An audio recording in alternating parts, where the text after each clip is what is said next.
नमस्कार. या वर्षी वटपौर्णिमेच्या औचित्यावर शनी प्रदोष, वडासोबत करा पिंपळाच्या झाडाचीही पूजा, मिळेल दुप्पट लाभ.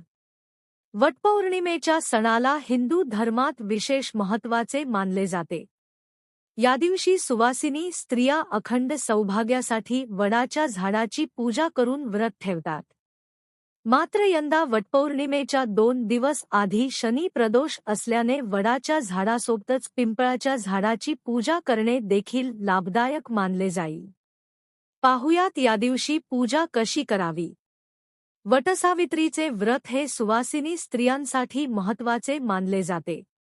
सावित्रीने यमाकडून आपल्या पतीचे प्राण परत मिळवले होते. सत्यवानाचे प्राण गेल्यानंतर सावित्रीने यमाकडे प्राण परत करण्याची याचना केली. त्यानंतर 3 दिवसांनी सावित्रीचे सौभाग्य तिला परत मिळाले, ते याच वटवृक्षाखाली. त्यामुळे वटपौर्णिमेला वडाच्या झाडाची पूजा करतात. काहीजण हे व्रत 3 दिवसांसाठी करतात.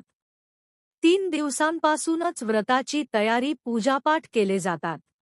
यंदा वटपौर्णिमेच्या 2 दिवस आधी म्हणजेच 27 जूनला शनी प्रदोष असल्याने हा दिवस अधिक खास मानला जात आहे.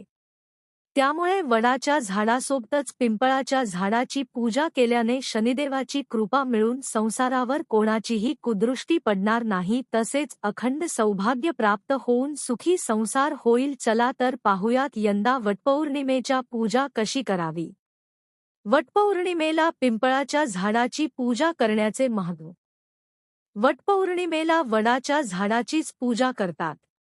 मात्र यंदा वटपौर्णिमा 29 जून सोमवारी असून याच्या 2 दिवस आधी म्हणजेच शनिवारी 27 जूनला शनी प्रदोष आल्याने पिंपळाच्या झाडाची पूजा करणे आपल्या कुटुंबासाठी शुभ मानले जात आहे.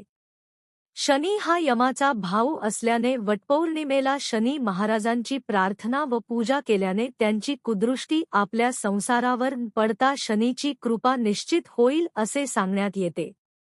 शनी ज्याच्यावर खुश होतो त्याला आयुष्यात सर्व काही सुख प्रदान करतो. त्यामुळे शनिदोष 7.5 असल्यास शनी प्रदोषला पिंपळाच्या झाडाची पूजा करावी. वटपौर्णिमेला पिंपळाच्या झाडाची पूजा कशी करावी. वटपौर्णिमेच्या दिवशी सकाळी वडाच्या झाडाची पूजा सुवासिनींनी विधिवत करावी. त्यानंतर सायंकाळी तुम्ही पिंपळाच्या झाडाखाली तुपाचा दिवा लावावा. शनी महाराजांना नमस्कार करून आपल्या सुखी संसारासाठी व अखंड सौभाग्यासाठी प्रार्थना करावी. त्यानंतर पिंपळाला 11 प्रदक्षिणा माराव्यात. यामुळे शनी महाराज प्रसन्न होऊन कृपा करतात. तुम्हाला ही माहिती कशी वाटली कॉमेंटमध्ये नक्की सांगा आणि चॅनलला सबस्क्राईब करा.